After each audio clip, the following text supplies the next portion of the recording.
at the age 1 to 6 yesterday. We have looked at their characteristics. We have looked at the negative things we should watch out for in their lives and how we should handle their discipline. We have explained that. And today we want to look at age 7 to 12 before we move to age 13 to 19. So we will be looking at age 7 to 12 now. So age 7 to 12. 7 to 12. Let me first say this. I've told us yesterday that parenting is in stages. From before you even get married to the time when you know the will of God. Let me tell you this. You know, I told you yesterday that by the grace of God, the Lord gave me the understanding of these things even before I got married. If one step misses, it is going to be a carryover in the next step. If you are not careful before you get married, even if you have the kind of vision, the kind of picture of the kind of home you want to have, of course, that will inform you of who to marry. And that will inform you of how to be serious because you already know the kind of home you want. And as a brother, you know that if I don't marry the right sister, I will not be able to achieve this. As a sister, you know that if I don't marry the right brother, I am not going to achieve this. And this will make you to be a bit careful when you want to choose your life partner. And when you are in courtship, parenting is also part of your discussion because you are discussing the number of children that you can take care of within the capacity of what the Lord has provided for you. So you are thinking ahead, you are planning ahead. Planning ahead, of course, we know that everything is in God's hand. But God did not say we should just live our lives carelessly. And those that have lived like that when you are telling them, brother, prepare. Brother, what are you doing? He finishes from school. He's just roaming the street. Brother, what are you doing? I'm looking for a job. If one job has not come, why not try and do something? Lay your hand on something. They will not hear you. And by the time they are hitting 30-something, marriage begins to threaten them. And then they are looking for sisters they will marry. And at the end of the day, they will one way or the other get one sister that they are going to put in bondage unnecessarily. And before you know it, they are not prepared for marriage. And so they will enter marriage and then they begin to give birth to children. And to take care of those children will become a big problem. That should not be. So that's why we are not looking at parenting from when a child is born. If those preparations are not well, they are not intact, it will spill over. It will affect. One stage will spill over to the next stage, will spill over to the next stage, and continue like that. If we fail what we should have done during pregnancy, it will spill over from day 1 to age 6. If we fail from age 1 to 6, it will spill over to age 7 to 12. If we fail from age 7 to 12, it will spill over to 13 to 19. And if we fail in that area, honestly speaking, when we get to 13 to 19, you will know that it is the ọmọ yẹn dọjà aṣọ òṣèkínni aṣọ lè má bọ ọmọ yẹn mọ́. If you fail between 13 and 19, that is when most youth sustain their life injury. Injuries that they will carry for the scars that most of them carries for the rest of their lives. And majority of them are the fault of who? The parents. So you will see when we get there why it is the fault of the parents. And so we are looking at age 7 to 12. Some of the bad behaviors that you should look out for and you should always attend to immediately you see them are the following. Number 1, disrespect. And this disrespect, some of the practical ways at this age, you know, they are becoming a little wiser now than age 1 to 6 now. And so some of this disrespect manifests in this practical way, sticking their tongues at you.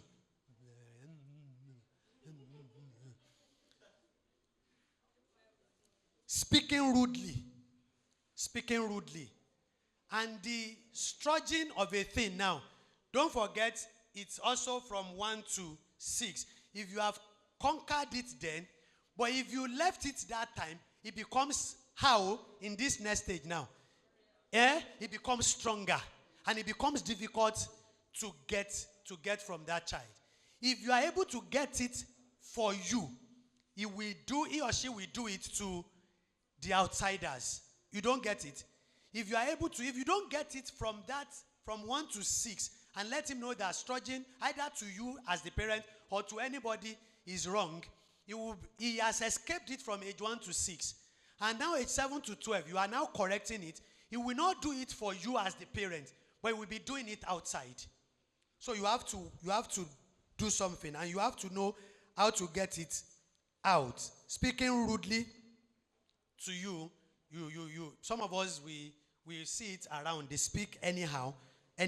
So all disrespectful behavior cannot be mentioned and addressed in this seminar. So we have to get them and nip them right in the bud. It's very important. Number 2, deviance. Deviance is a blatant form of rebellion. And this could manifest itself in an unpretentious attitude of nonconformity. When your child willfully ignores you or does something you ask him not to do, you must discipline him or her immediately. You don't just overlook it. Entitlement. At this stage, they want your attention. They want to feel entitled. They believe that they deserve all your attention. You must give it to them alone. And whatever they ask you, you must give them. Whether it's even things that is even dangerous to them, they don't want to know. They just want you to give them anything. And we must not do that. We must not indulge them in entitlement. It's very, very important. And then the next one, which begins to manifest at this stage, is bullying. You rarely will find that in the age 1 to 6. They can fight, children, and if you leave them or the next minute they will settle it. But at this age 7 to 12 now, bullying will begin proper. So you begin to see bullying. It's very, very bad. We must not allow it. When you suspect or find that your child have been mean and aggressive towards someone, or have engaged in gossips, teasing, or abusive behavior, talk to them immediately. Do what? Talk to them immediately. I told you yesterday that when we are talking of discipline, it's not every misbehavior that is boo, bah. There are some of them that, if you study them, I've told us, and we'll speak more on this. Getting closer to our children. If you study them, you know that some things they do it ignorantly. Not that they do it deliberately. Maybe they saw their friends doing it in school. They want to come and try it at home. So in that case, you don't beat and beat, you educate them. So you talk to them. So when we are talking of discipline is not on immediately, any time you see any misbehavior, the next thing is, go and kneel down there at the corner. Raise up your hand. Do this. No. You let them know that those things are wrong. And you give them reasons. You explain in the language. You come down to their level. And you explain to them in the language that they are going to understand. And you bring them to the point that, do they understand it? And when they say yes, ask them to explain the way they understand it. Not to repeat you now. Ask them to explain the way they understand it. That's when you will know that these children are what? They are smart. If they truly understand it, you can even ask him to give you example. And you will see that they will supply example. That's when you know that, okay, he has understood it. Then you can now warn him. That now that you have understood that this thing is not good, if you do it next time, what will happen now? Discipline. Discipline will happen. The next one, we have talked about that. Playing too much. Playing too much. No, we talk of rough play. Of course, rough play at this stage, because they have more energy. They are stronger now than age 1 to 6. They want to climb, especially those of us who have boys. They want to climb the shelf in the living room and they want to jump. They want to jump from single seater that is here and the 3-seater that is there on the ties. They want to jump there. That is natural with them. So we have talked about that. You don't allow rough play. Number 2, playing too much. You have to curb it as early as possible in their lives. And how do you curb it? There is this saying which you must keep repeating to their ears. You must do what you have to do in order to do what you want to do. You know the difference? Do you know the difference? What you have to do and what you want to do. Do you know there is a difference between the two? What's the difference? One is compulsory.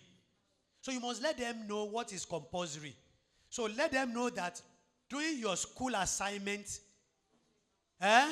is more important than playing game. You will play game, but you must learn to do what you have to do first before you do what you want to do. And you must insist on that. And then you set rules. And you set rules together. You set it together. Rules and regulations, you set it together. This thing is not good. And so if you do it next time, what should I do for you? And Daddy, do this. This is not strong enough. Think of what is stronger than that. But please, please, and please, they will try you. If you are not careful, if you don't stick to that, you are causing problem. Once the rule is set, you have to be strict with it. If you do this, this is what will happen. And so when he does that, you let him know. You are the one who said, if I do this, I should do this. Now you have done this. So what is the next thing? I must do this. But if you say that, if you have done and say, Daddy, please, don't do it next time.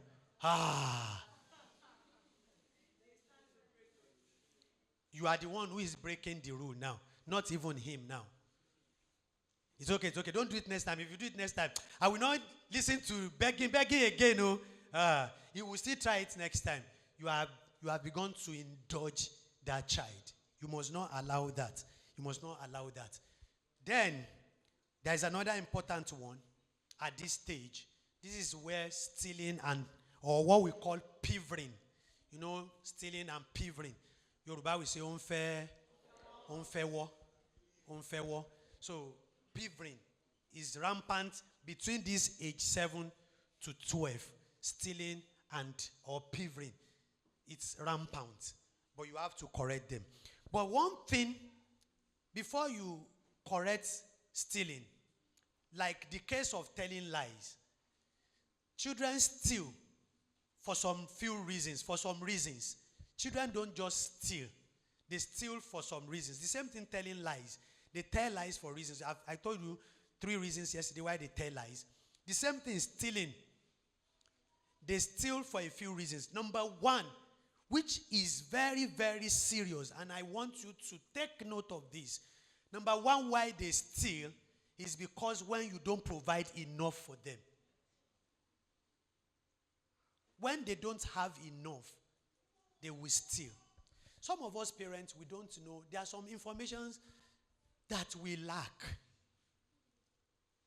You will see parents, we want to eat. Thank God I have 2, one upcoming and one Oga regarding health in our midst. I have a specialist in food, and then I have my Oga around. You see, parents, father that is 40 and above, he wants to eat, and he puts 2 big or 4 meats. Cow meat. And he's asking the children, 2 of them, to share 1.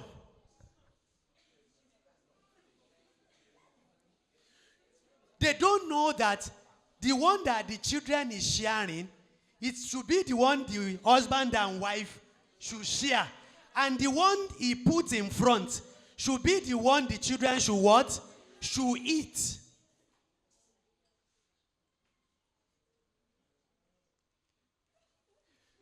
You are causing two problems. You are killing yourself, you are killing your children.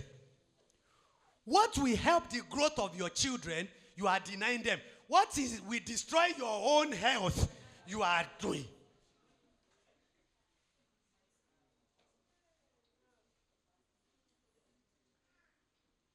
Children are the ones that need big meat, big fish, big this, big that. You don't need them again. You need more of veggie and other things. But our culture, our old mentality, where we are coming from, if you give a child big meat, you are teaching him what? Stealing. And so when the child tastes the meat is sweet, but he is not satisfied. It was small. So he will go behind you and take from the pot.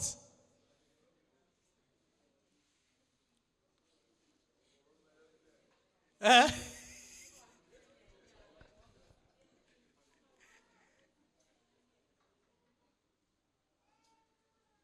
are the one who needs it. Who needs it rather? And we have to make, I've told us yesterday, parenting is not a joke. You have to be capable. These are the basic things they need. And you have to provide it for them. They need good food. They need enough diets, balanced diet that will make them grow. But we said it yesterday, you must check gluttony. Because some children are like that, so you have to check it. But then you must not deny them some of the basic things that they have. When I realized this, in our house, I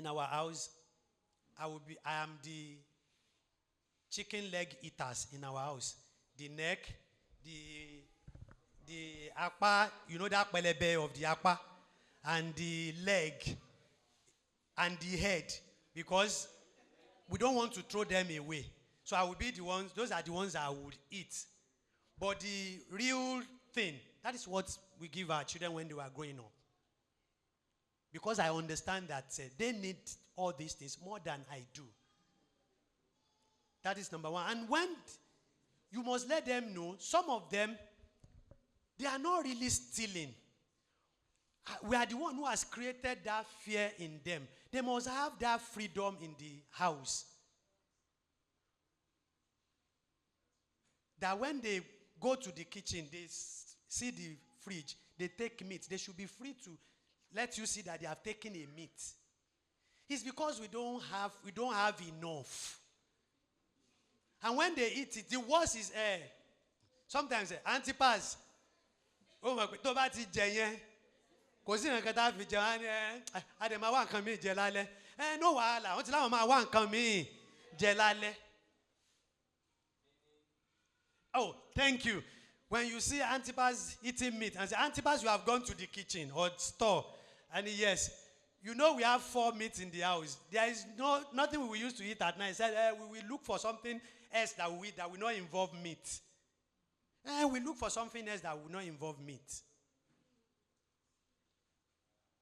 If they are free, even if they take money, they will not be stealing. They will even take it and say, Mommy, I need this 50 naira. But we have made the whole thing so strict, so difficult for them that they know that the only way they can get it is what? Is by stealing it.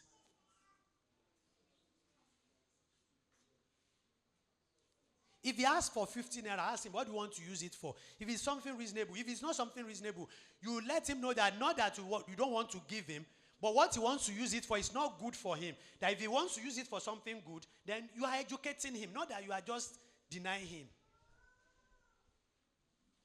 But once he asks for money, like this, and you are asking, and they need all these things. Because some of these things are what they see outside.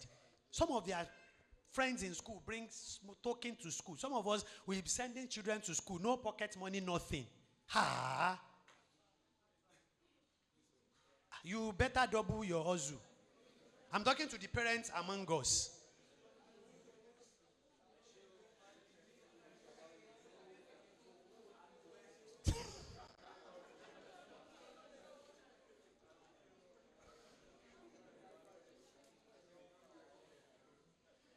So they still, when we don't provide enough for them. Number two, some of them see it as an act of bravery. Because in school, the peer pressure in school, he has seen the friend who brought an 8-year-old boy brings maybe 1,000 naira to school, which is rare that the parent will give that. And he explained to your child how he did it. The other one wants to try it. And when he's able to do it, he wants to prove to his friends. Because sometimes his friend is telling him that it's because he's not smart enough. That's why he cannot bring. So he wants to prove that he's also smart.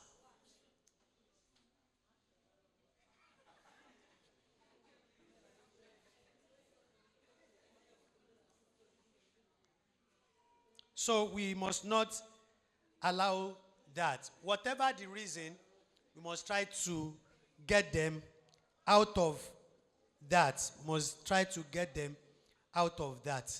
So all the other ones, I pick these ones. I don't want to repeat all the ones we have mentioned for age 1 to 6. All the ones that are not in age 1 to 6 or in advance, that's one. So you now join the age 1 to 6 to this about 4 or 5 I have mentioned now. You know what? We have mentioned quite a lot for them. So you join it. That is if you fail to cop that. I hope we are getting it. So we move to 13 to 19 now. We move to 13 to 19. We are moving to 13 to 19.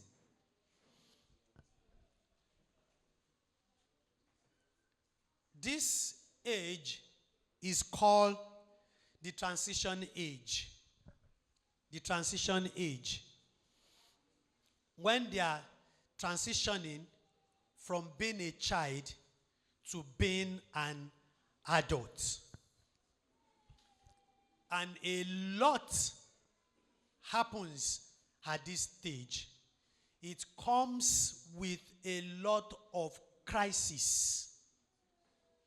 It comes with a lot of challenges that we need to understand very well. This stage is called the most delicate stage in the stages of development of human beings. Because of what happened at this stage. You will see when I'm running through, and you will see that of a fact, it is very, very delicate. It is very, very delicate. And we must know some of the things that happens to them and how we can help them. How we can help them. Naturally, that is when they are becoming women. Women. You understand what I mean by women now? And they are becoming men.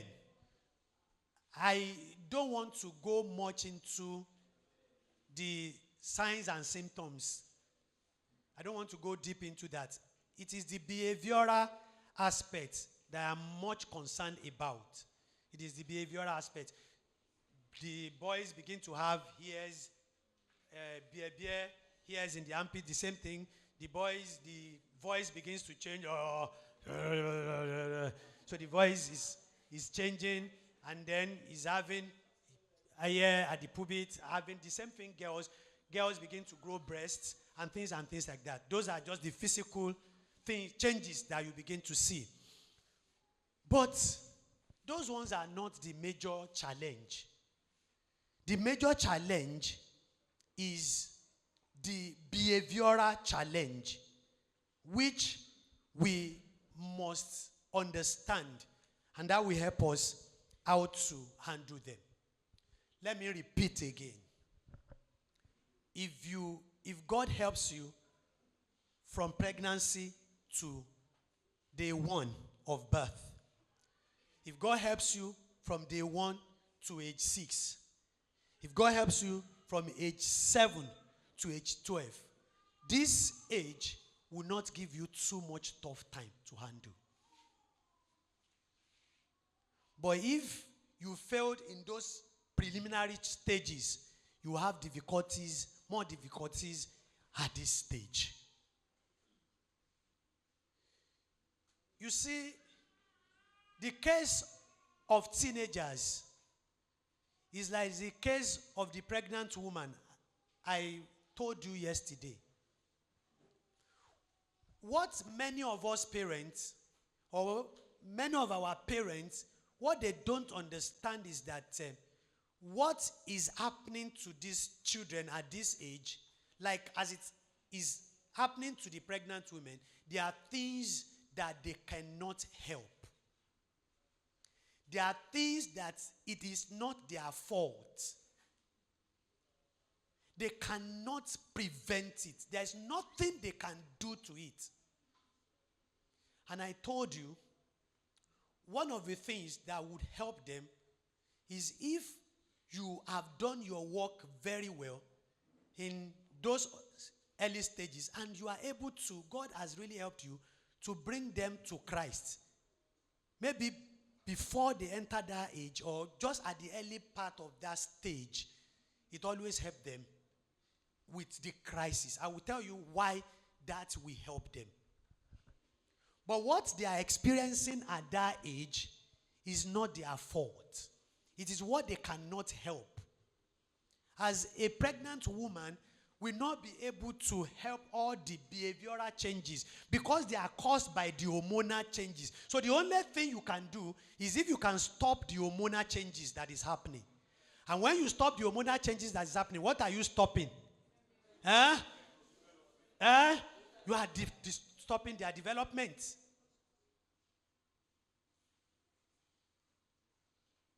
That is why what I told you the other time, my brother and his sister yesterday night, till around to 11, were outside there. That's one of the evils that the devil is throwing into the world now, especially in the Western world. All this LGBTQ thing. We'll still talk about that.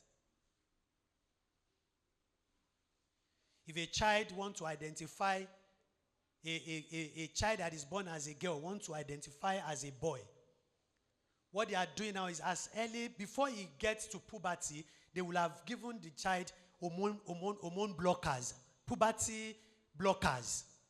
It's an hormone, artificial hormone that they inject them so that they will not experience puberty. So that they feel they are boys indeed. But research has found out that the consequence is grief. Because it's just a psychological thing. It is not natural that a girl feels like I'm a boy. Sincere psychologists, medical experts have proven it. That it's a thing of psyche. All you need is to get them, you talk them into, explain to them. And it's for a period of time. Some of them realize later that they want to now be who they really are. But it's always too late.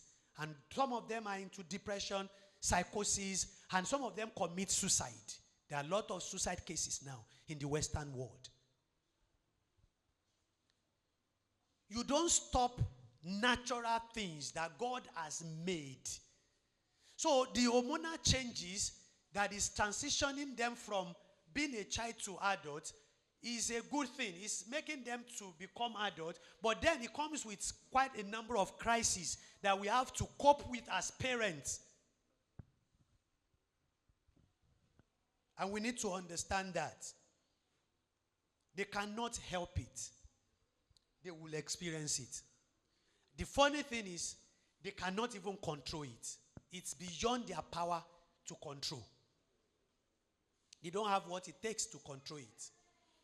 So, let's rush through. Let's rush through.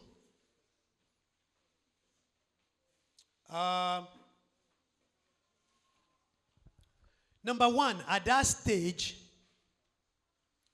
It's a stage when they desire to live above rules. They want to do things their own ways.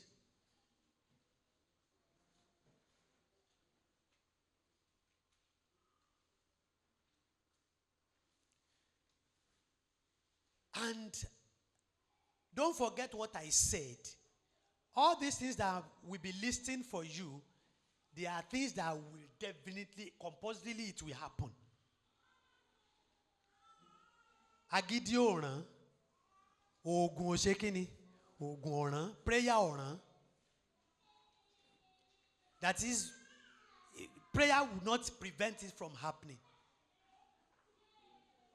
So, now, as parents, some of us who are parents here, at this stage, they want to do things their own way, unless they could find a superior argument.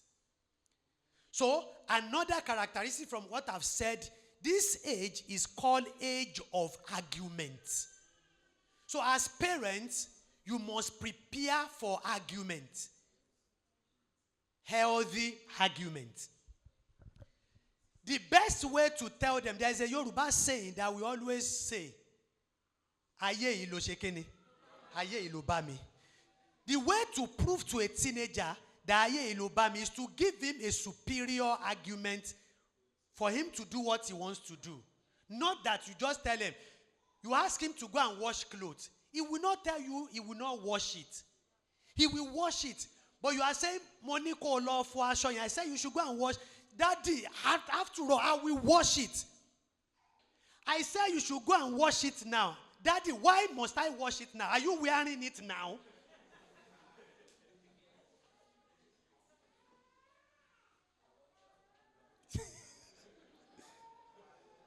Daddy, shebi kinti funny.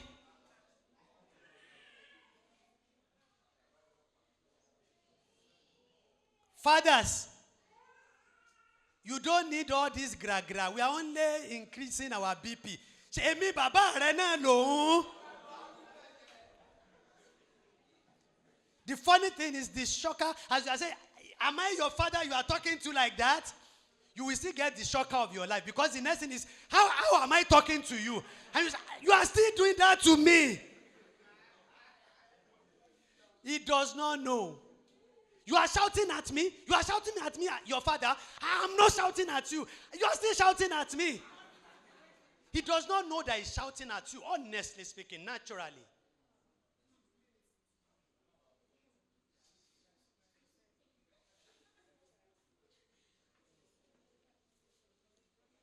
At that stage, there is need to be a swap.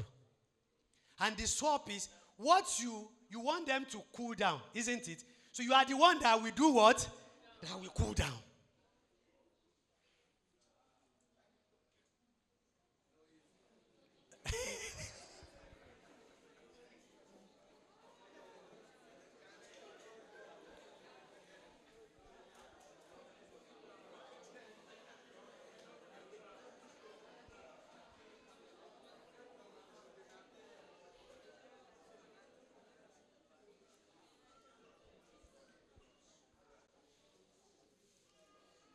Number two, because of our time, they have body image issue or issues.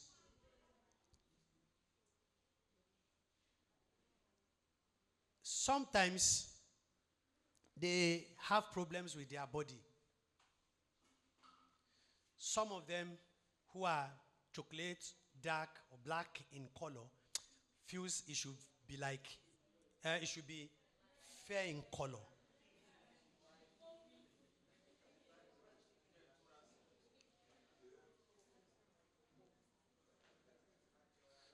Some of them who is busty does not want the big breasts and is not happy.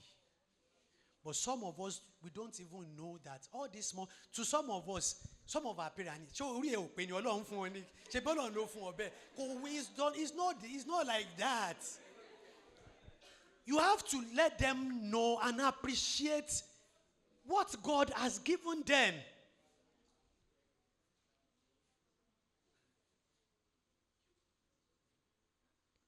And let me say this as it comes, because I don't know if I may forget. Parents, listen, and listen good.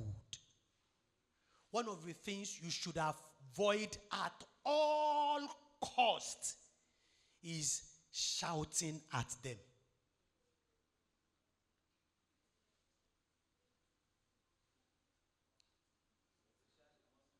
Especially, ẹ̀yin mọ́mì wa.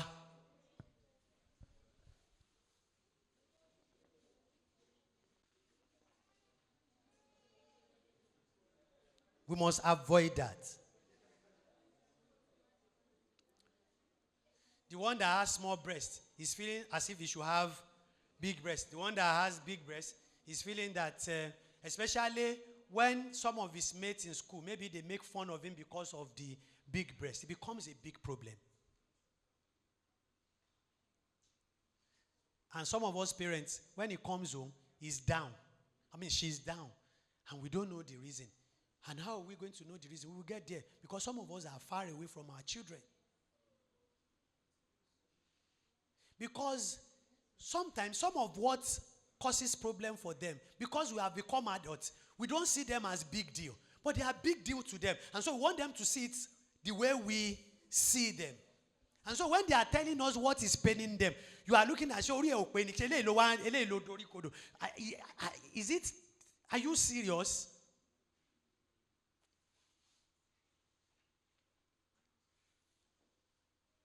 We don't do it like that. We have to be there for them and encourage them to accept their body as God has given them. So we have to encourage them over and over again to let them see it like that. Even if they are being kind of bullied because of that, you give them courage. Once they know that they have a backing at home, they can face whatever is happening outside. They know that they have something to fall back at home. But majority of them, in fact, why they become rogues is because they don't have something to fall back at home. Number 3, curiosity about sex. Curiosity about sex. It is age of curiosity. They want to experiment anything and everything. And naturally, the developmental changes that is happening in their body naturally will produce an attraction towards the opposite sex. The girls want to be among the boys. There's nothing big there. The boys wants to be among the girls. It is natural attraction that is happening. And parents must understand that. Almost all throughout Williams stayed in secondary school, girls were his best friends.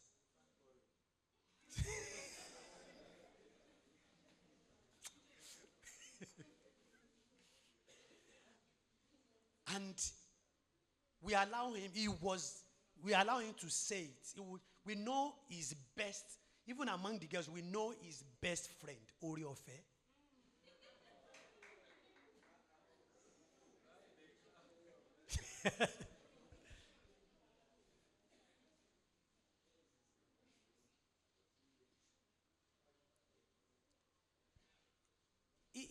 It is natural, and we must let them express themselves. But we must be there to guide them through those stages.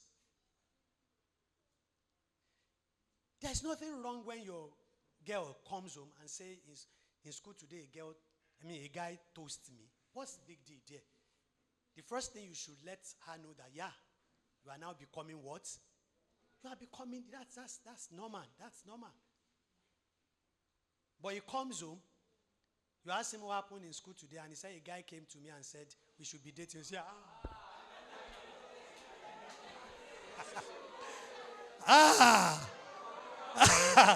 cooperative.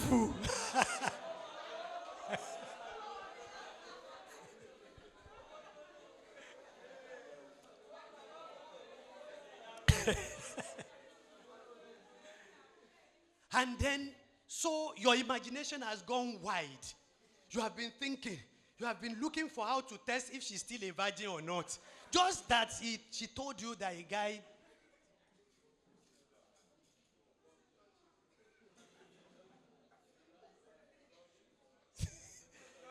And once you show that reaction, and she closes the door of her heart, that is the last you will hear from her.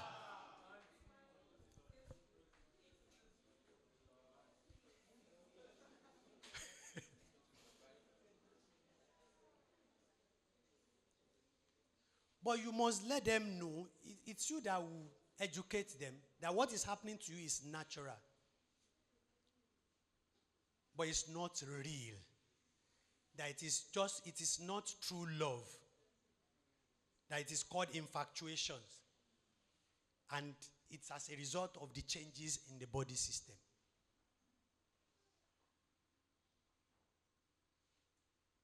It has been found out that some of those who do boyfriend, girlfriend at that stage, out of 100 of them, how many of them ended up marrying each other?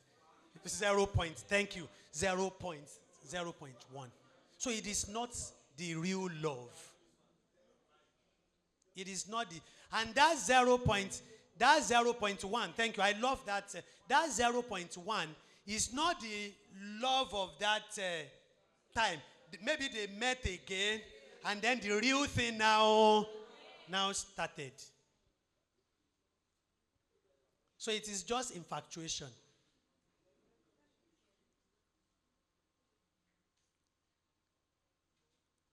But if you are close to them and you are able to rub minds together, you are there for them, they will not go into all those things. It's not by shouting. It's not by threat. Whoa! Once you are pregnant in this house, that is the end. It does not work.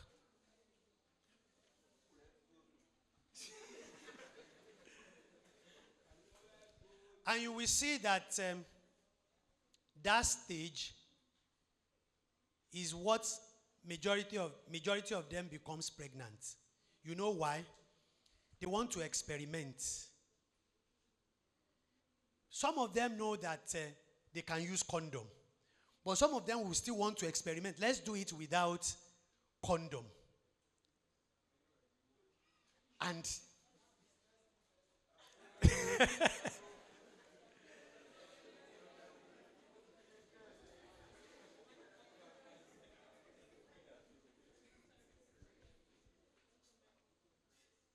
so we have to. And it is the time, I will still talk about that anyway. It is the time they take most dangerous risks. Some of them, that is the stage they become drug. They get involved in smoking, drinking, and all the likes and all the rest. Number 4, cyberspace addiction. Cyberspace addiction. Addiction to the social media, internet. There's no way, we cannot run away from it. It has come to stay, and there's nothing we can do to it. If a parent in this generation is still saying that I will not buy Android phone for my son or daughter, he's living in a dreamland. Because it is part of the requirement, as they are writing textbooks, the kind of textbooks they need. So phone has become one of their what? Textbooks that they must have.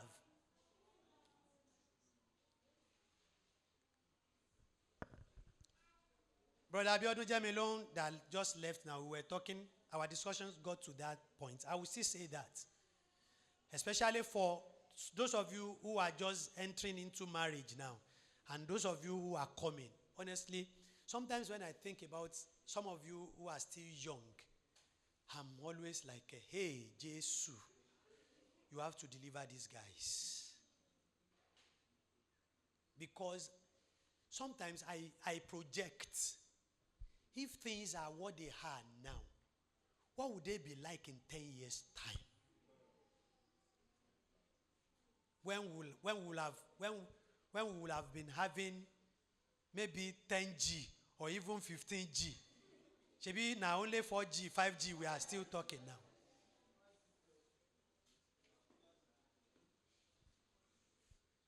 When everything is what it is now, what will it be like in 10 years' time if this world has not ended, if Christ has not come?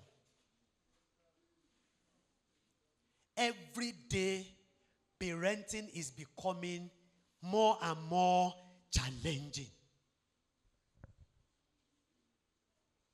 And we have to stand up to the start. We can't run away. We have to stand up and face it.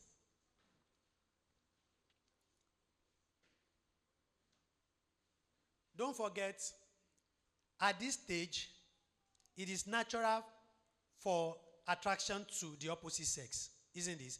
So there is the sexual hormones developing. So they have sexual urges. Some of us parents, these are things we should be there for our children. A dad should be so close to his boys when he sees that stage, should educate him that if you dream and you discover that your pants is wet, not that you bed wet, it is good.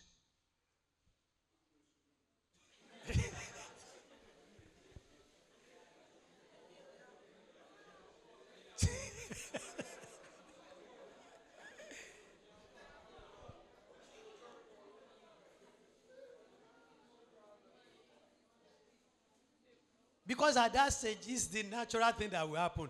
Guy, if you sleep and you discover that in your dream you are touching a girl's breast, it is not mommy water. It is what? It is natural.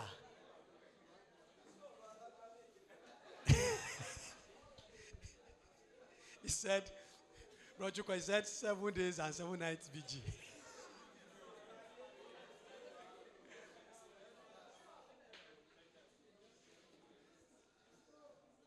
There are natural things that will happen.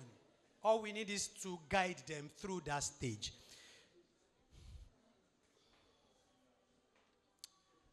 Abandoning commitments. Abandoning commitments. They will prefer playing a game than doing assignments. They know they should do assignment, but they want to. He is, especially the boys, PS4. So he wants to win PS2, PS whatever. He wants to win. He has chosen Man U. He is Chelsea. And he must submit assignment tomorrow. But he wants to win. And the funny thing is, the Man U has chosen, we beat him. He will not go for his assignment. He wants to ensure he will play another round. He will beat him. But he wants to.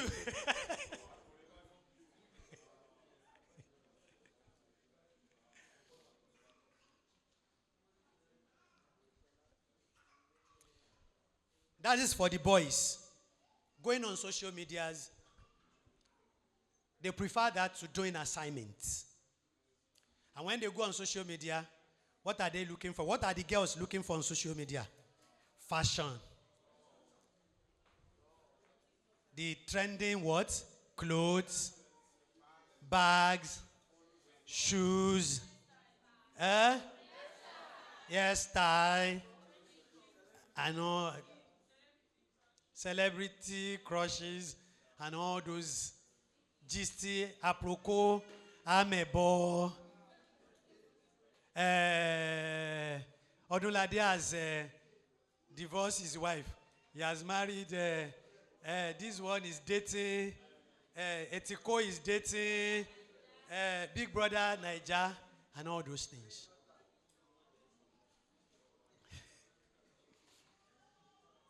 But boys mostly ball. If the math teacher will kill him in the school the next day, he will not watch Man U, Chelsea. The man's teacher, you can forgo assignment too because of Man U, Chelsea. Oh. He will save his pocket money to do data. Ball and games for the boys, fashion for the girls. These are natural things that are happening, and they can abandon important things to those things. But don't forget, age 7 to, they have learned to do what they have to do. You have done that. They have learned, that has been inculcated to them. So even if they are having crisis, it will be easier to address at this stage.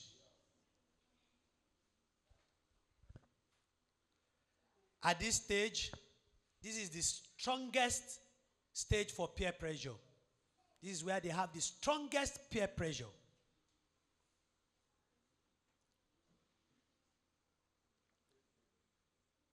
They will buy clothes because of friends.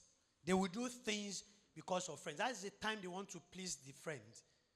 That is the time the friend has upper hand in instructing them than even the parents.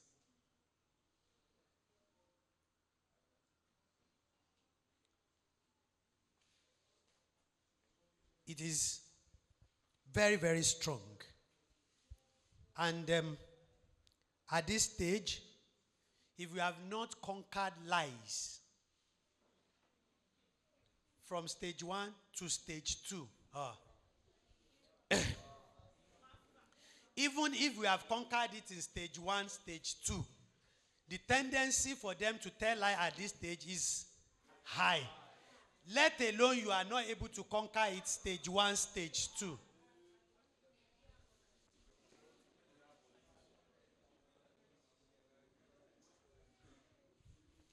And the way they will tell lies this time around.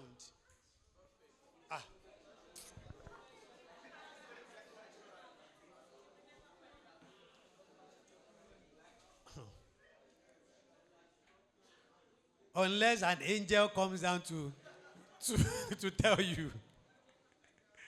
To tell you.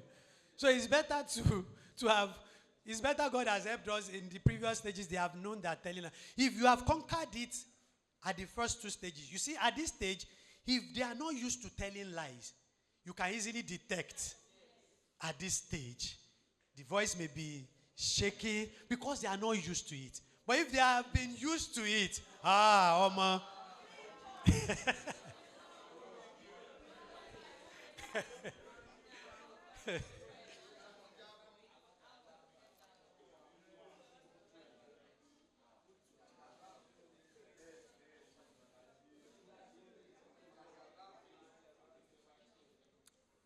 And at this stage, if peradventure you are able to catch them telling lies, avoid judgmental tone at all costs. Don't wear the cap of a judge, but wear the cap of a coach.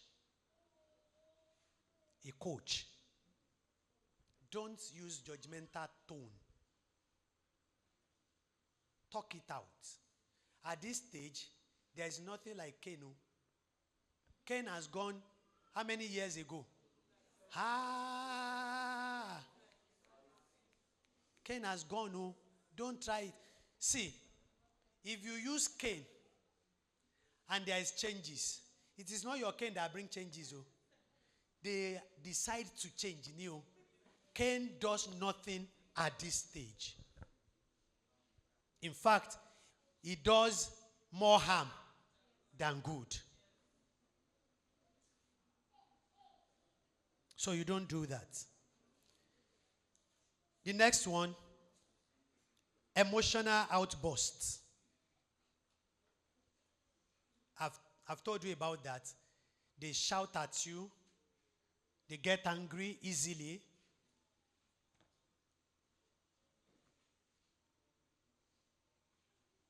So they have emotional outbursts.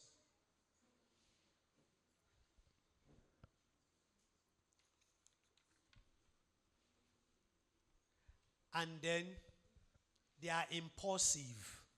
Impulsivity. They are impulsive. Impulsivity means tendency to act without thinking. Act before they think.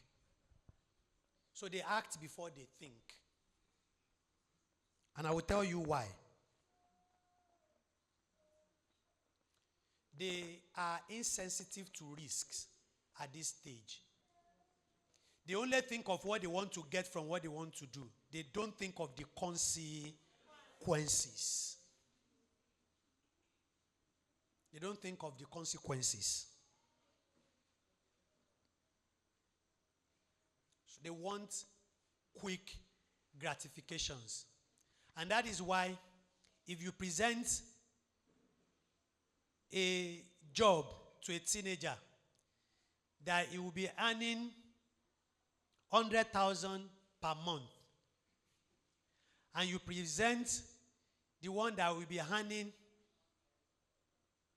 50,000 per day, which one will he go for? Which one will he go for? 100,000 per month or 50,000 per day? He does not care what is in the 50,000 per day. All he wants is what? The money.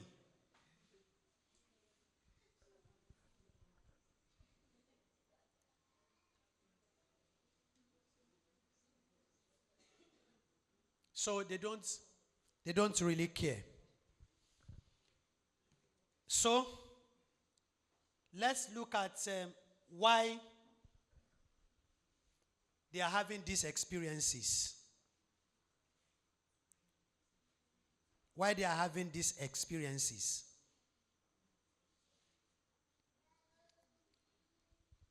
The hormonal changes that is happening in them is the one that is producing all these things I have told you. Are you following me? It is the hormonal, so they don't have the control over it. Because it's not their making, it's not their doing. It is what is happening inside them. Natural. Unfortunately for them, science has shown us that the control center for all our actions and inactions, everything that we do is what? The brain. The brain is the control center of all that we do. The hormonal changes that we are talking about, the brain is the brain behind it. It is, our brains are in parts. So the unfortunate thing there is that we thought that as we have given birth to a child, he came to this world with a brain, isn't it? And as he's growing, the brain is what? Is growing. No, it does not happen like that. As a child is growing, different parts of the brain are developing. And so at puberty, the brain, the part of the brain that will go and trigger all these things that I'm talking about, that will trigger breasts to come out, trigger ears to be growing, trigger the voice change, trigger the emotional outburst, trigger the attraction to the opposite sex, that part of the brain develop faster than the part of the brain that controls the way all those things manifest.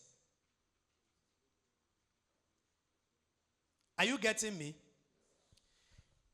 The part of the brain that controls the way we behave, we react, we do things is what is called prefrontal cortex of our brain. That is where we call common sense. The language we call it. It does not have common sense. So that is the common sense. That is where that is what makes us to think critically. So that part of the brain develops later than the part of the brain that triggers some of those hormones. So ọ̀daràn tètè ń dàgbà ju ọlọ́pàá lọ.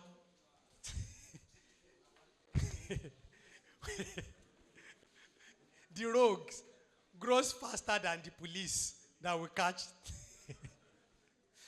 The part of the brain that causes all this trouble grows faster than the part of the brain that we control it.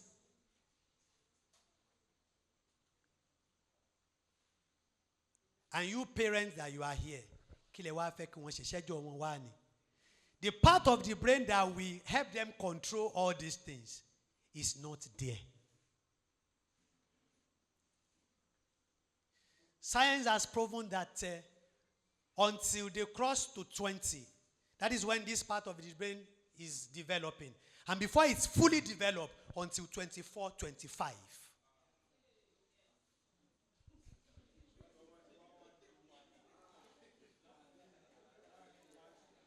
So some of you are a bit reasonable now than those that we took out, because the part of that brain is now has begun to do what? To develop. But before it is fully developed, is until 24, 25.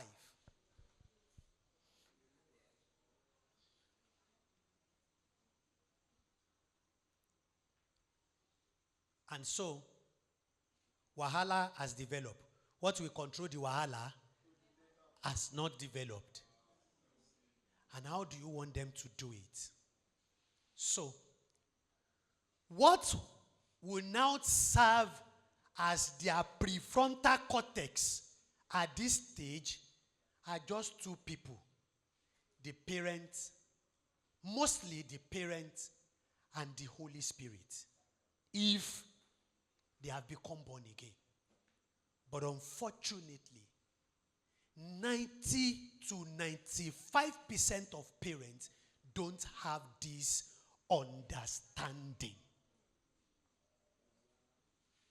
Rather, they complicate, they join the Odana, they join the crisis causing hormone to cause more crisis for them.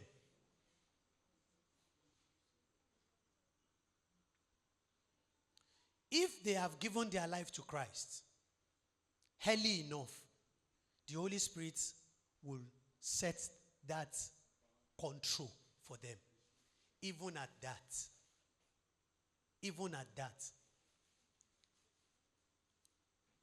Williams got born again when he was 13 in JS3.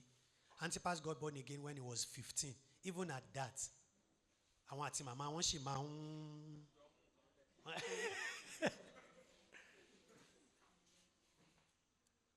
But it will be minimal, because they have read their Bible, they have done their quiet time, they've learned some things. But that does not even, so that you know how powerful, how these things that I'm telling you, how serious they are.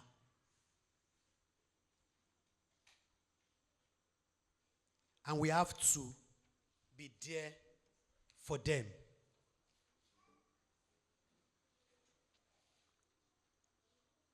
So before the Holy Spirit comes in, we must be their prefrontal cortex. And how do we do it? Is to be available for them. First, to understand all these things that we are talking about. When we have this understanding that all the behaviors that we are seeing in them is not really their fault, it will first give us, it will first help us, it will first calm us down. And it will help us to now think and pray to the Lord to teach us how to handle these children. We are not ordinary people. We must the Bible says we must pray about everything. It says, be anxious for nothing. But how many things? Everything in what? Through prayers.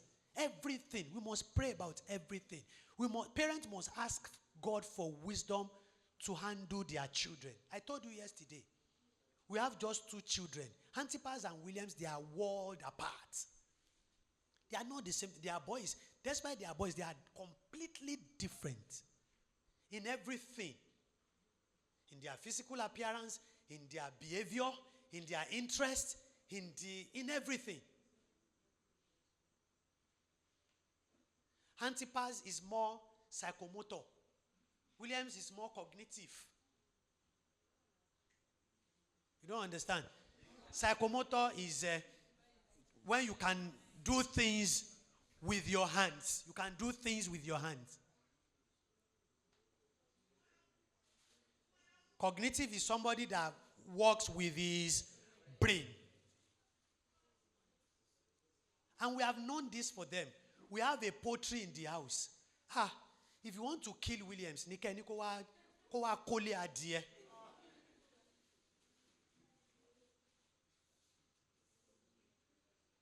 but Antipas doesn't care.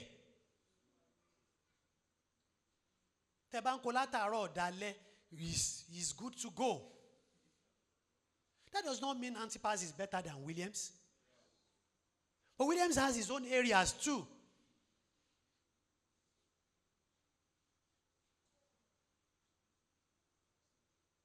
He has his own area where he's helping the family. Antipas has where he's helping the family. Williams has where he's helping the family. They are both helping.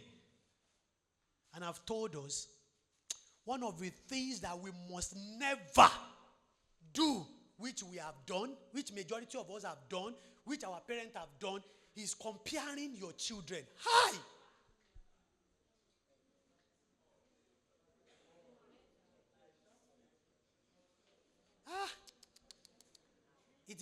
It is terrible.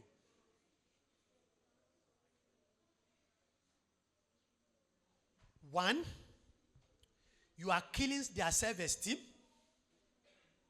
Two, you are creating enmity between them.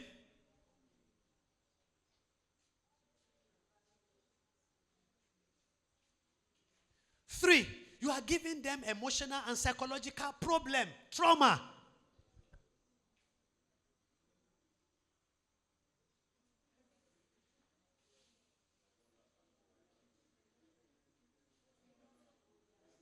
Because Shola, your firstborn, is not good at mathematics. Shegun, the secondborn, 100. And then you are saying, Aburo rem, olodo, ibolo wat, Aburo re gamma weju olo. Aburo ri o ma weju lo. Now, what's Shola, the firstborn, is not good at mathematics. Shegun, the secondborn, is good at mathematics. And you are making Shola to feel bad that your brother is more brilliant, your younger brother, and you came to this world before him, is even more brilliant than you. No way. You don't judge brilliancy with mathematical knowledge. Because Shegun knows maths, Shola does not know maths, does not make Shegun more brilliant than Shola. There is another area where Shola will beat Shegun red-handed. We beat him hands down. Where Shegun cannot stand Shola. They have their uniqueness. They have their strength. They have their weaknesses.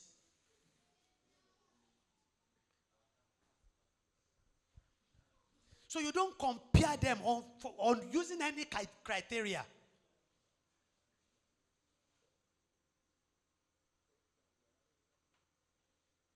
Àkókò mọ̀rú ọmọ tí wọ́n ìfẹ́ yà ìwọ ò lójú àánú èèyàn lójú àbúrò rẹ gan àbẹ́gbọ̀n rẹ lójú àánú.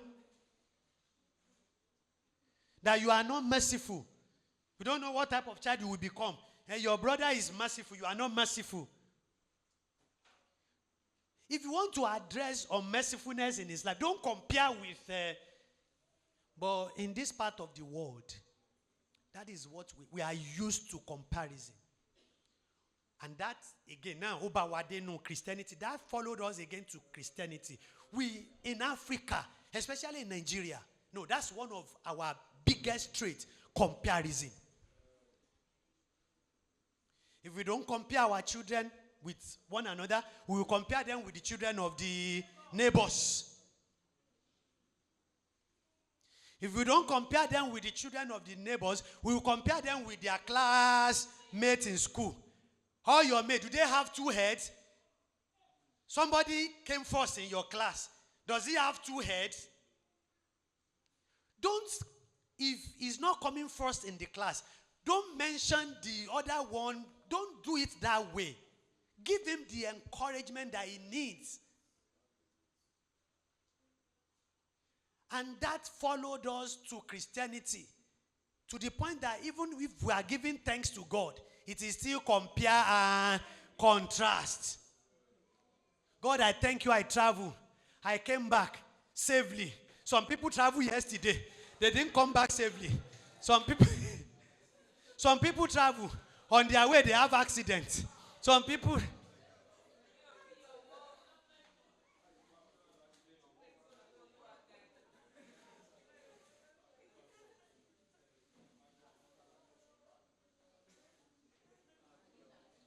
mo dúpẹ́ mo fìyìn f'Olúwa wọn ò torí mi rajà lọ́wọ́ bàbá onípòsí. What is that? Because they buy, he's saying that I thank God they didn't spend money for coffin seller because of me. That is to say they are spending money for coffin seller because of some people. When would they not buy coffin for you? Now there then go put you last.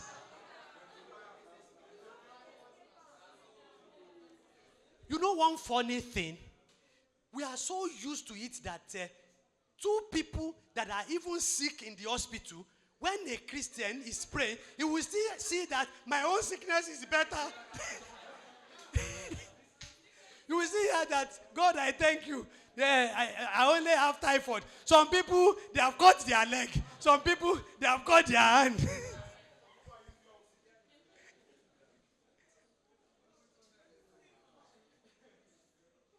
We are expert at comparison. And that is not good. That is not good.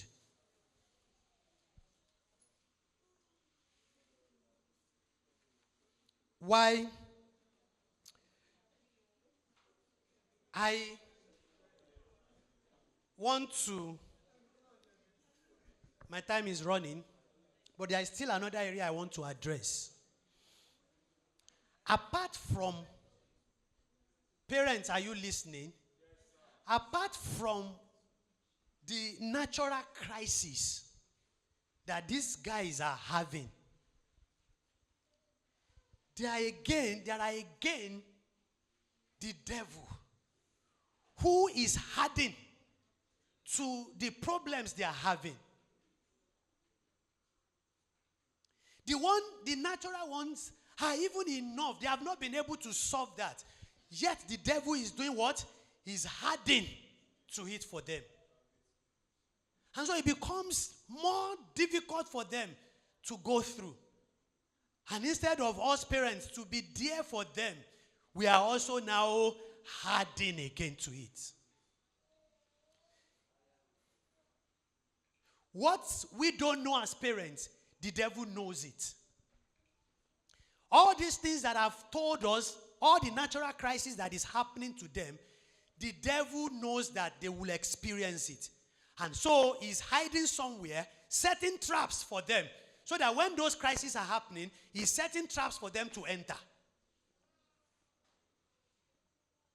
Naturally, a teenager will have sexual urge. A teenager will go to the social media. And the devil is waiting for him where? The devil is waiting for him where? On the social media.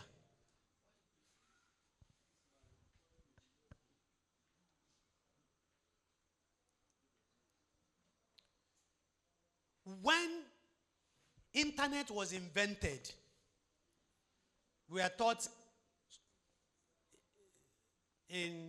though we were not taught, the school, I told you yesterday, the school I attended,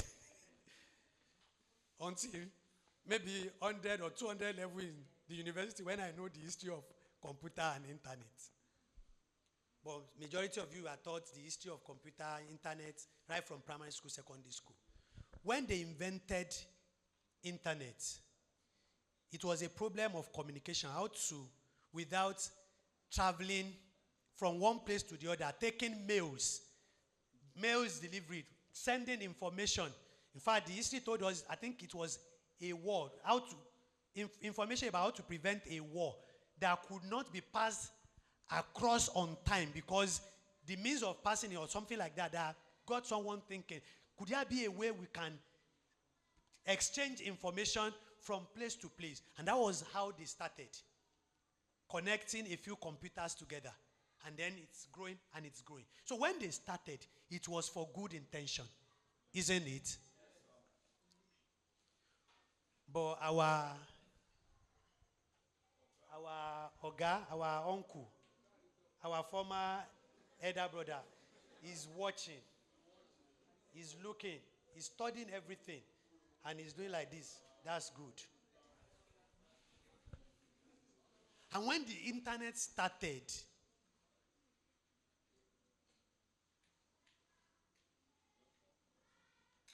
there were not too many jargons on the internet. There were not too many nonsense on the internet. Of course, there was not even social media. It was only the internet. You only have 90-something% good information and just but today,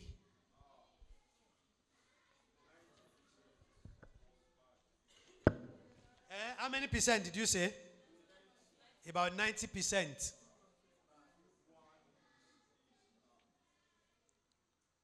There are lots of things now the devil has loaded the internet with. And after the internet, then social media also now follow. The devil has now put all kinds of things there for our children. And some of us parents, we are not involved.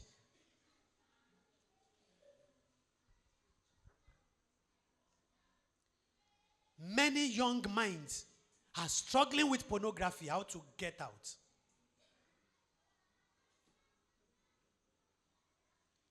Have been involved with, even after they have given their life to Christ. This is one of the problems we have solved and solved and solved and solved, how to get them out of the addiction. Even after they have given their life to Christ.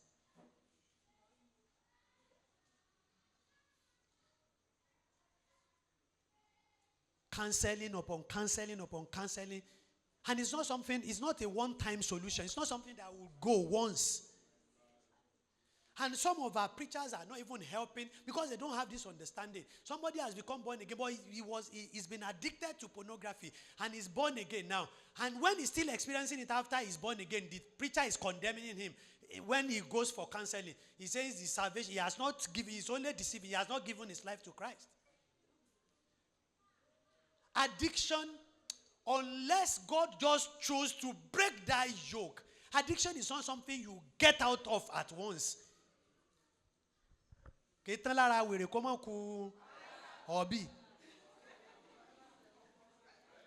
there is no how a madman will be healed. He will not be doing like this sometimes.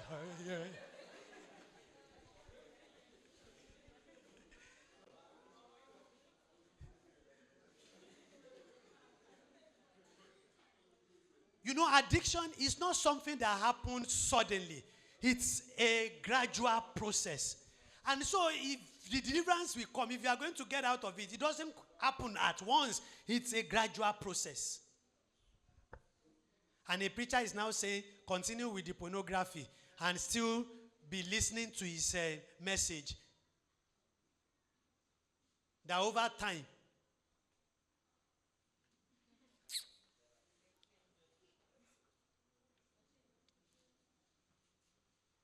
before, pornography has websites that you have to go to the website before you can have access to it. But now, it's flying everywhere.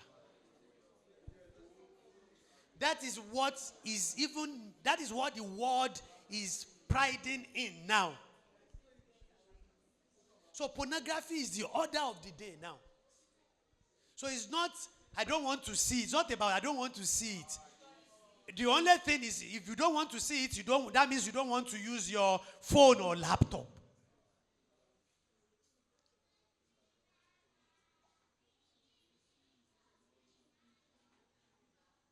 Because you wonder, they want to advertise vehicle motor parts.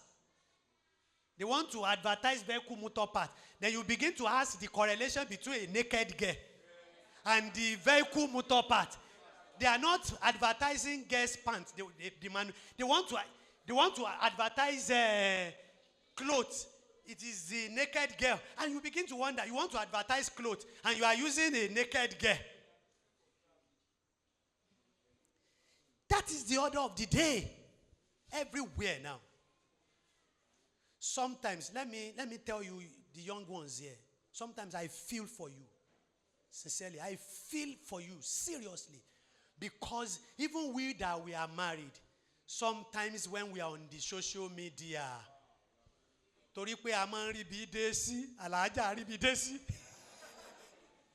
because when the whole thing is shaking us, we have where to fall back to.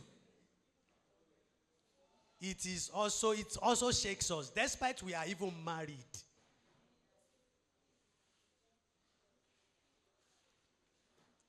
See, let me tell you something. When we get there, I will talk more. Why we don't. The teenagers are coming in. Please, give us some time, please. Just stroll around, please. You see,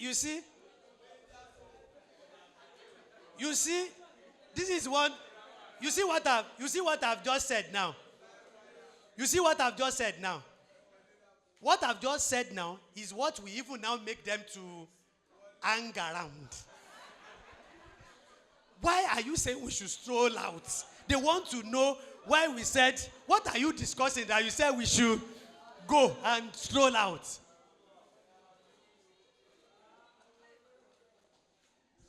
You see, some of us parents, we will get there why why parenting is difficult. Why we are not getting through training our children.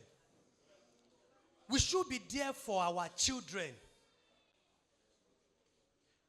One day, I just went to Antipas in the room. And I was asking him, oh boy, because, oh my God, we must be involved with our children. Whether we like it or not. In our own family, we share a lot of things. Williams will share American movie with me. Antipas loves Korean movie. Williams loves American movie. So we share it. Sometimes I ask them, which movie do you think which one have you watched and you think is interesting? Alchemy of Souls.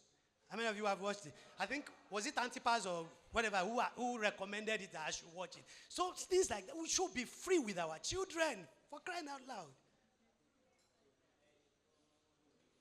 So one day I just entered his room and I said, oh boy, we were just talking. I said, Hope, I know you stay so much on the internet, and Hope you are not having problem with pornography. You are not becoming addicted. I said, no. He said, but the only thing is when he's watching films and he gets to sexual scenes in the film, that is our uncle. We do like this. I say, me that I'm your father self, when I get there, I want to do like this.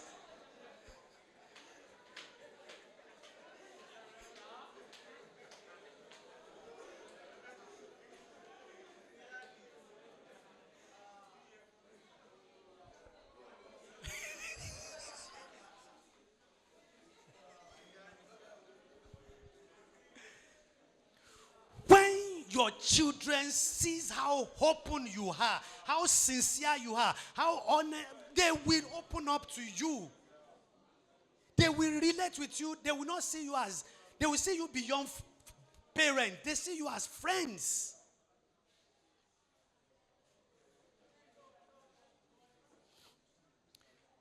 Pornography. Number 2. It is in those days when they say the witches, they always meet in the midst of a banana, behind the house, isn't it? There are occultic websites. Witches have websites now. So they don't meet. So they meet where? They are also having virtual meeting. They meet online.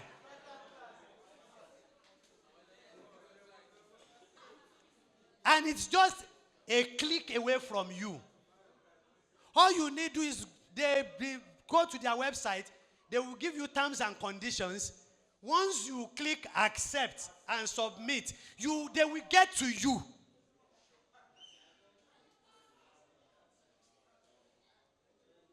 They are there on the internet. Illuminati. Where are people joining them? Do people travel to join them? You join them online. Another one, betting made easy. Sporting bet. The devil has made this thing so simple and cheap.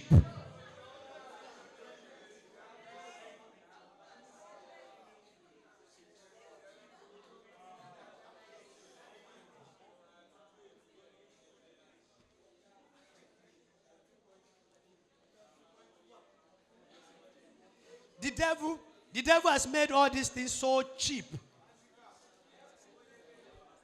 that they don't appear sinful anymore. You know what? When Brother Abiodun Jemelo and I were discussing the other time, he said what we are experiencing in Nigeria now is what we call systemic desensitization. That is, when something evil first comes, it will appear to you as evil. But it will keep coming. So at a point, it will not appear so much evil to you. But it will still appear a little evil to you. But you will not do it. But you don't feel so. You just feel a little for it. But you don't do it. But the next generation after you, so before it comes to the next generation after you, it has become norms.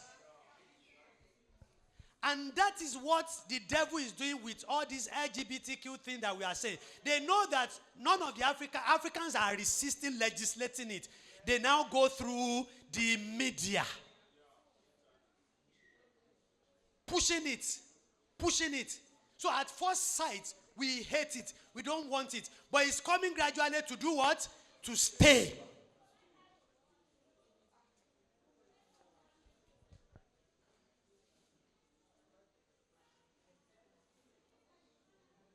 Go and do your findings. You will see that some of, if not most of these Yahoo guys, especially on campus, they are either elder's son or deacon's son or pastor's son.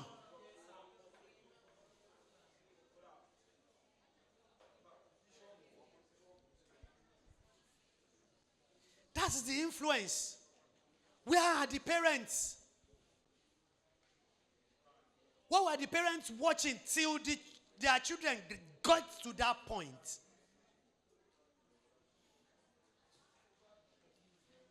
Before, when we were growing up, even the secular songs, they teach us lesson. I remember Ebenezer Obey. Suru, suru, suru lo dara. Suru, suru, suru lo dara. That is, patience is good. He was a secular singer. Barrister will sing songs that will make sense. Sunny Ade will sing songs that will make sense. Ngba ewo lo ye kamu nínú owó tàbí ọmọ sùúrù bàbá ìwà àìkúléwé a ò gbọdọ̀ mú jù kan lọ. Teaching us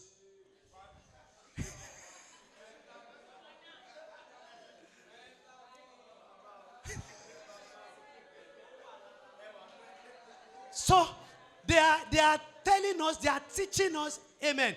They are teaching us even morals. They are telling us good things. But today, what do we have in the songs that we have now?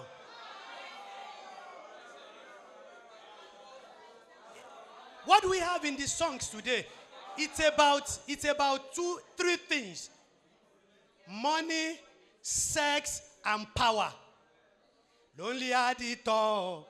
Lonely, lonely, lonely. Money on my mind. Lonely, lonely, lonely. I don't care what they talk about me in particular.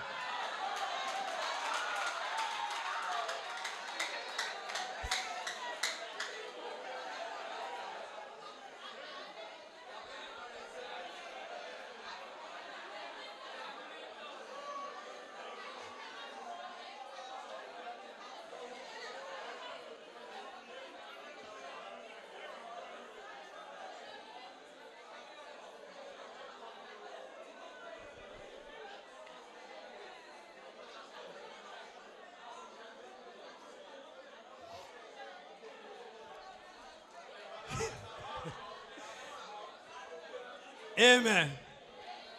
My time is up. Let's close.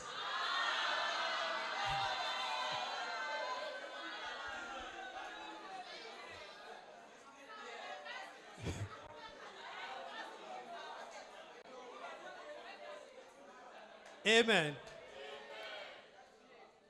You hear things like Toba lowo kuku do ritual. If you do ritual, you go die. If you don't do ritual, you go die. Portable.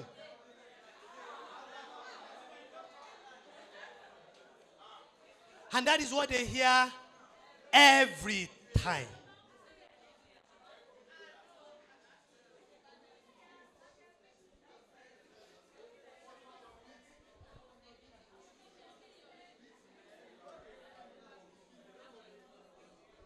When you come to the movie industry, what do you get there? The Hollywood, the Nollywood, what do you have there?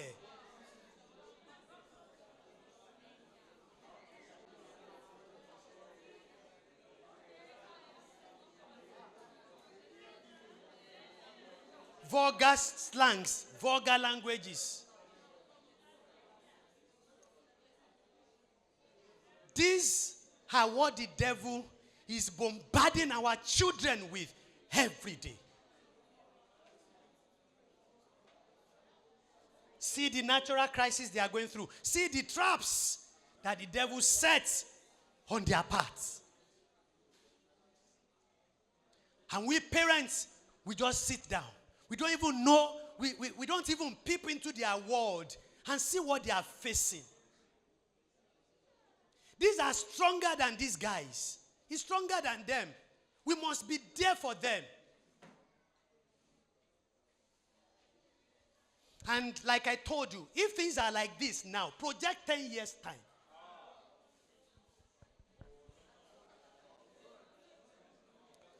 Let me rush through. The person that will lead us in prayer also, we cut small time. Then in the time we will eat, we will cut small time. That means we will not eat 8:30. We will move a bit too. What makes parenting difficult? The first one, which I have seen, is double lifestyle. 1 Timothy chapter 4 verse 12. Can we read? 1 Timothy chapter 4 verse 12.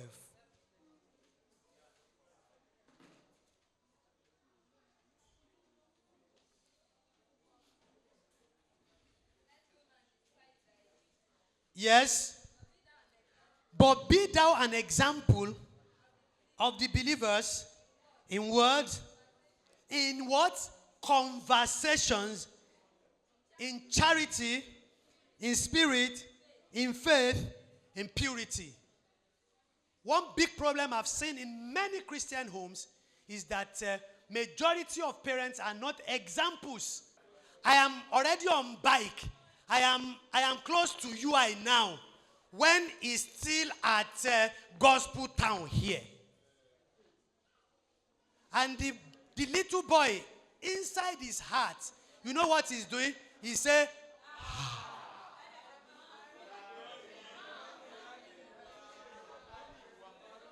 and research has shown that children learn what they see than what you just tell them.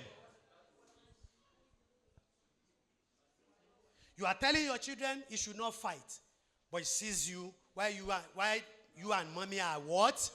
Fighting. You said you should not abuse someone. He sees you when you are abusing your wife or when your wife is abusing you. We are only confusing our children. We are not teaching them. We are only confusing them. You want them to give their life to Jesus, but they cannot see that Jesus Christ vividly in your life. You took your children, you are selling in the market, you are selling things from the farm. Your child follow you to the farm where you bought those things or where you always buy in bulk. You bought the bulk thing in the presence of your daughter or your son. You bought something for 1,000 naira and your son follow you to the market and you want to sell it to customer and customer say, how much is this? And you say it is 5,000. And you are saying, see, me self, I no buy am for 2,000. Now 2,003 I buy am. In the name of business. But your child knew that where you bought it, how much you bought it, 1K.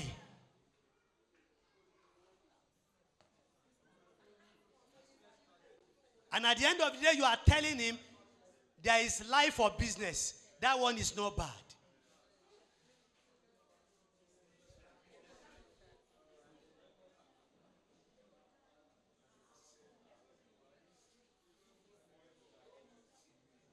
So many things.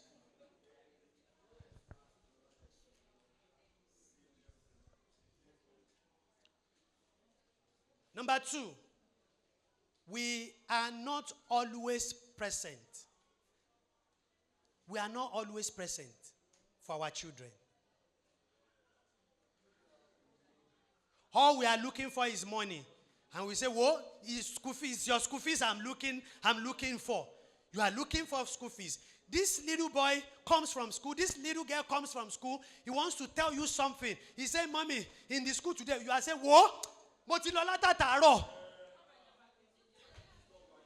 I have gone since morning. And you are saying, whoa, go and sit down. He has something he wants to tell you. But you are not there to listen to him. You are not there to listen to her. Let him tell you everything. We must create time for our children. They must tell us even the most foolish things. They must tell us. We must listen. But we are not there. I was saying it yesterday. How many of us have times to take our children out to play in the house, to play football together, to play kachi-kachi, play in the house, to do all those things? We don't have time for them.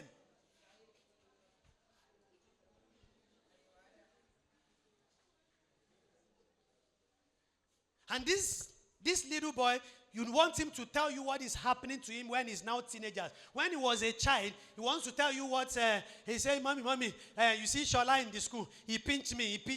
And you are saying, he has learned that you don't always want to hear what he wants to say. Now he's growing, he's becoming mature. You want him to come and be telling you what is happening. He cannot walk like that. It doesn't work like that. It's not a magic.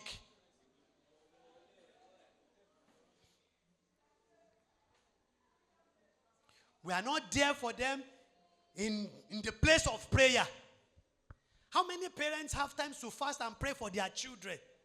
We are not there for them physically, emotionally. We are not there for them psychologically. We are not there for them prayerfully. We are not spiritually. We are not even there for them. We are only confusing them. All we are after is our ministry.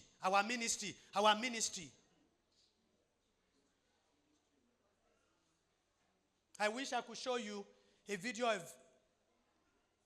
a man, 8 minutes. I don't know if I will have the time. No. It's very, very touching. We carry ministry on our head. We don't allow our children, oh my God, we are not there for them. Number 3,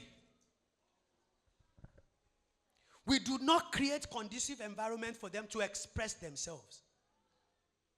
We don't let them express themselves. We are too rigid. We set too many rules. Don't do this. Don't go there. And when it comes to Christianity, don't wear trousers. Don't use earring. Don't do attachment. Attachment is from the pit of hell. It is Mami Water that is manufacturing attachment. Simple chemistry.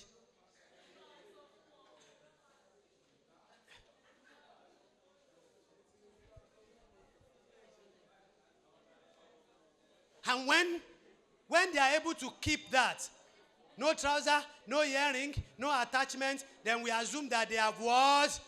Born again.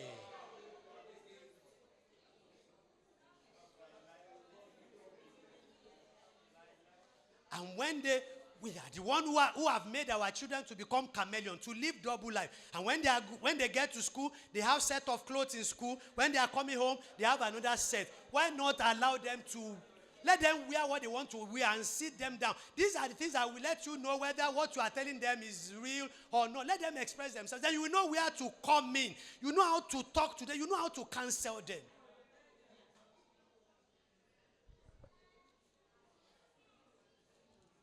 We are too critical of their actions.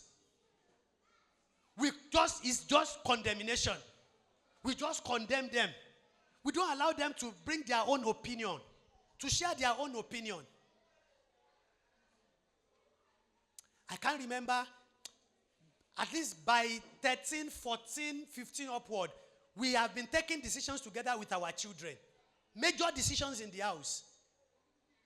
They know when big money comes into the family, that God provided 100,000. What should we use it for? Should we use it to buy fridge, or we use it to buy generator, or we use it to buy this, or we use it to buy that? We discuss it together. You are teaching them responsibility to let them know what is important and what is not important. Give them money, let them spend it anyhow, and then call them. That is not how to spend money. But rather, you are keeping it. And then you teach him how to spend it.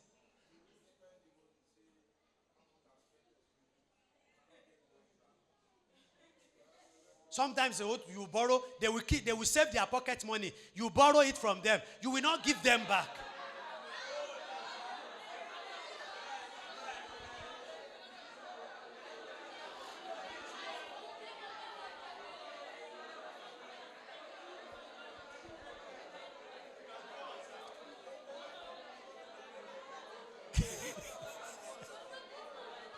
Amen.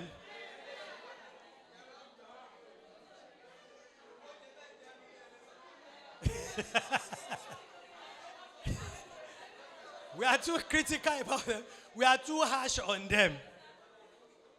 I've mentioned this, the next one. We compare them. I think I've talked about that. Another one is we do not respect them. They deserve their own respect. They have their rights. They deserve respect. But we don't respect them. We don't respect their opinions. We don't even do we even seek their opinions? Do we even seek their opinions? Let alone we respect their opinions. When they offend us, we want them to apologize. But when we offend them, we use banco. That is, we look away. After all, I'm your daddy. Are you expecting me to say sorry? Are you expecting me to prostrate for you? You don't need to prostrate for him. Simple courtesy. Sorry.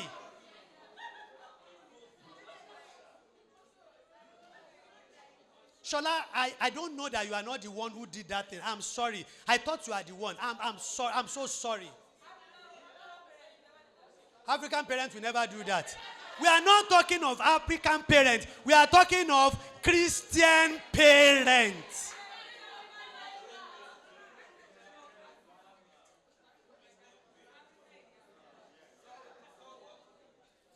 We do not show them enough love. They don't see our love.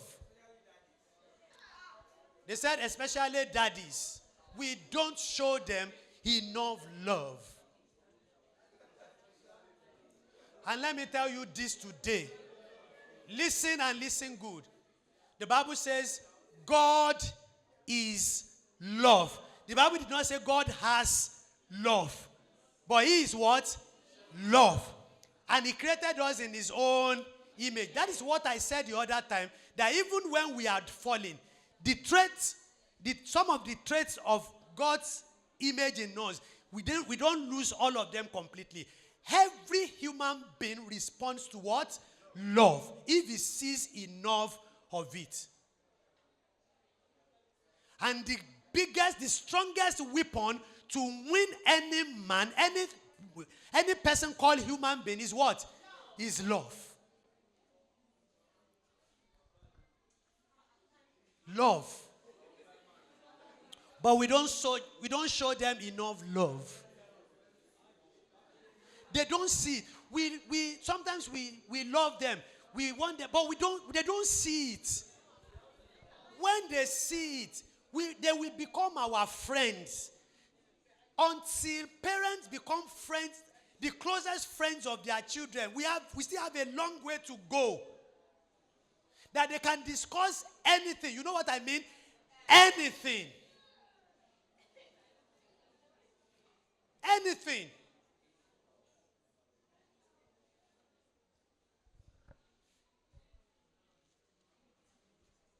We always force our own opinion on them.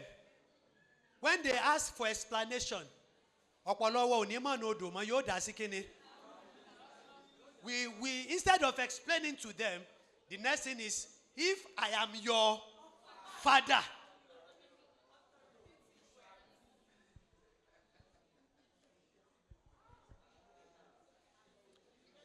And lastly, we do not preach Christ to them. We only preach religion to them. We are only showing them the way of religion. We are not showing them Christ. First from our lives, and first explaining Christ to them. It is religion we explain to them. Don't dress like this. Don't wear this. Don't talk like this. Don't do this. Don't do that. Don't do this. Let them have Christ. Let them have the Holy Spirit. You will see how the Holy Spirit will turn their life around.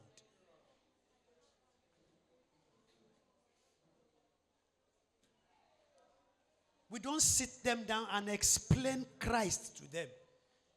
I remember one of the days when I was talking to Antipas.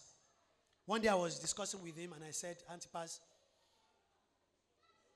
you know you have not given your life to Christ. He said, I know. I said, why? He said, well, I think there are still some few bad things that I'm doing. And maybe if I'm able to, I said, if you give your life to Christ after you have stopped bad things, that is salvation by work. You will feel that effort. It is those bad things are even why you need to give your life to Christ. So when you give your life to Christ, He will now help you to overcome those little bad things that you are doing. After I explained, is that clear? He said it's clear. Are you now ready to give your life to Christ? No, I'm not ready.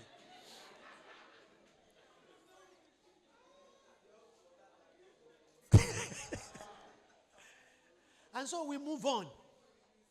And we move on. No? Time, we move on.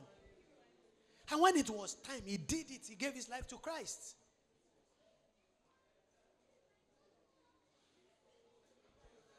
And we'll be praying for them. But some of us, we don't even know that, like I told you yesterday, some of us, the emphasis that that we always tell them, we are putting them on fake pedestal. You have to diffuse that. You have to let them know that nobody is born a child of God. You have to become a child of God. So even if you have succeeded in bringing them up morally well, you still have that duty of the spiritual aspect until they have known Christ. That is when you have a relaxed mind. There are people that Williams go to in Lagos. They are not my family. They are not my friends. Nobody knows them. He will even go and spend weeks with them because they are doing the work he's doing. They are doing it together. But I'm not afraid. It is only once I told Bro Steve, who is also in Lagos, that he went to check him there. And he was not training him around. So when we know our children, when they give their lives to Christ, we will see it in their lives. It will reflect. We will see it in their behavior and everything. We will know. And that is when we can relax a bit. And then the next thing is to guide them. Then if they are in school, when we hear there is riot, our heart will not go up. Our BP will not go up. Hey, hope my son is not there. Your son, if you know your children, why will I hear there is riot in Lautech and I will hear that Antipas is part of the rioters?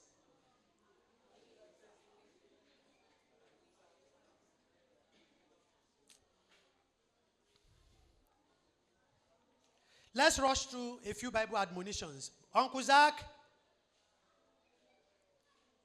be getting ready. First, let's read Ephesians 6:4.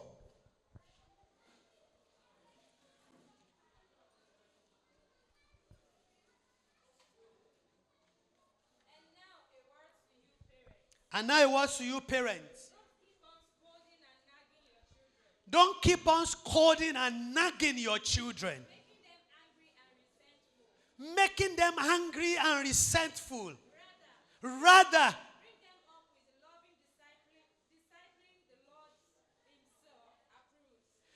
bringing them up with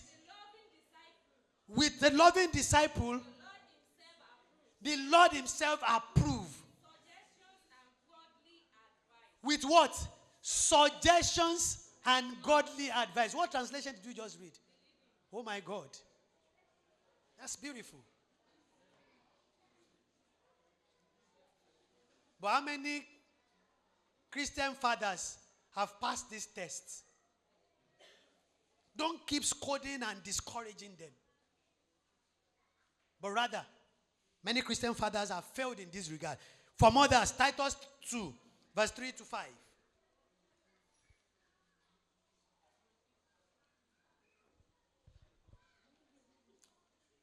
Titus 2, verse 3 to 5.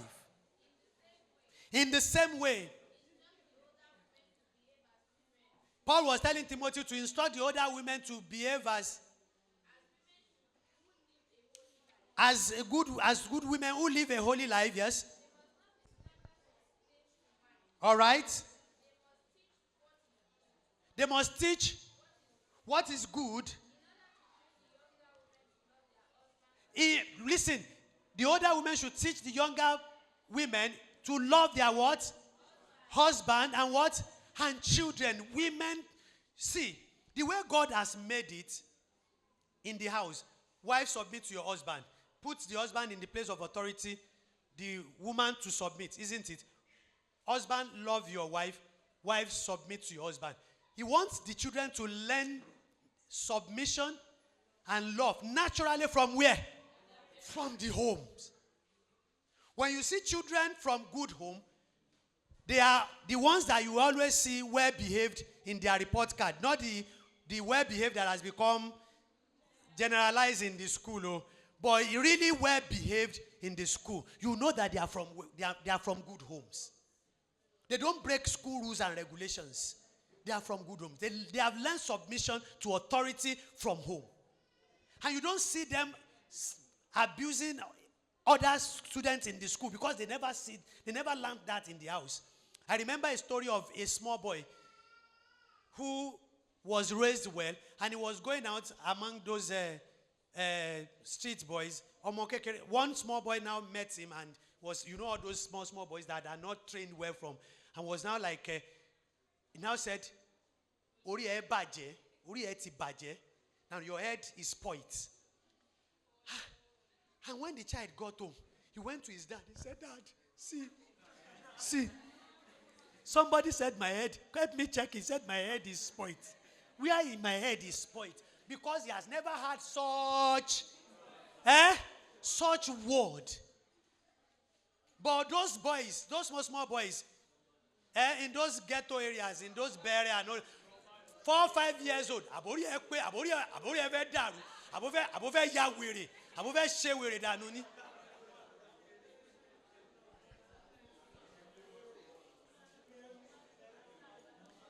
teach them to love their children.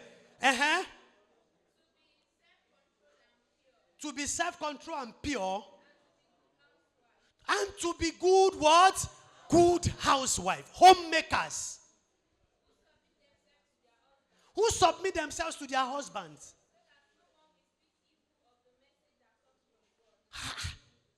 So that no one will speak evils of the message that comes from God. Proverbs 14:1.